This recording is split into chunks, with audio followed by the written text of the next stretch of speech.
बहुत से लोगों को ये कन्फ्यूज़न होता है, वो ये कहते हैं कि यदि रेवेन्यू रिकॉर्ड में किसी का नाम आ जाता है, तो ये समझा जाता है कि वो जो है मालिक है, लेकिन ऐसा बिल्कुल भी नहीं है। सुप्रीम कोर्ट ने जो है अपनी बहुत सी जजमेंट में जो है क्लैरिफाई किया है कि रेवेन्यू रिकॉर्ड जो होता है, वो सिर्फ़ सरकारी कामकाज के लिए होता है, ना कि किसी की ओनरशिप को प्रूव करने के लिए। रेवेन्यू रिकॉर्ड से कभी भी किसी की ओनरशिप जो है उससे प्रूव नहीं होती। रेवेन्यू रिकॉर्ड सिर्फ़ इसलिए होता है यदि सरकार कोई ज़मीन एक्वायर करती है, तो उसके मालिकों की जो है पहचान की जा सके। ये अपने आप में कोई हक क्रिएट नहीं करता किसी व्यक्ति के हक में।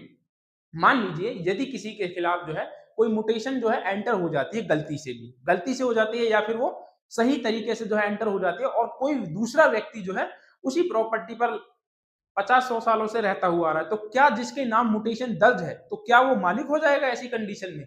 तो वो जो है यहाँ पर मालिक नहीं होगा। मालिक होने के लिए बहुत सारी चीज़ें जो है एसेंशियल होती हैं, जिनमें से कि जैसे कि पहला पीसफुल कब्जा होना चाहिए। 20 साल से लगातार पीसफुल कब्जा, ये अपने आप में बहुत ही ज़्यादा महत्वपूर्ण है। यदि किसी व्यक्ति के पास 20 साल तक का लगातार पीसफुल कब्जा है, तो ये समझ लीजिए कि 90% केसेज़ में जो है, वो केस को जीत जाता है और वही उसका जो है असली मालिक होता है।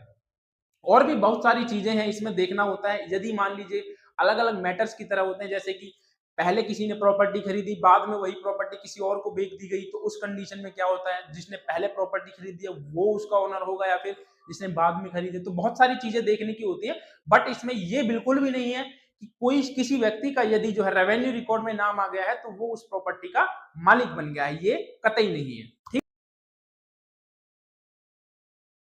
बहुत से लोगों को ये कन्फ्यूज़न होता है, वो ये कहते हैं कि यदि रेवेन्यू रिकॉर्ड में किसी का नाम आ जाता है, तो ये समझा जाता है कि वो जो है मालिक है, लेकिन ऐसा बिल्कुल भी नहीं है। सुप्रीम कोर्ट ने जो है अपनी बहुत सी जजमेंट में जो है क्लैरिफाई किया है कि रेवेन्यू रिकॉर्ड जो होता है, वो सिर्फ़ सरकारी कामकाज के लिए होता है, ना कि किसी की ओनरशिप को प्रूव करने के लिए।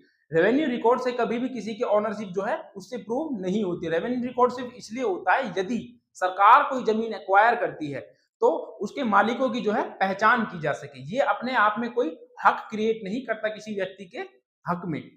मान लीजिए यदि किसी के खिलाफ जो है कोई म्यूटेशन जो है एंटर हो जाती है गलती से भी, गलती से हो जाती है या फिर वो सही तरीके से जो है एंटर हो जाती है और कोई दूसरा व्यक्ति जो है उसी प्रॉपर्टी पर 50-100 सालों से रहता हुआ आ रहा है, तो क्या जिसके नाम म्यूटेशन दर्ज है, तो क्या वो मालिक हो जाएगा ऐसी कंडीशन में?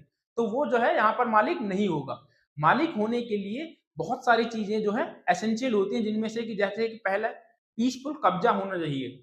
20 साल से लगातार पीसफुल कब्जा, ये अपने आप में बहुत ही ज़्यादा महत्व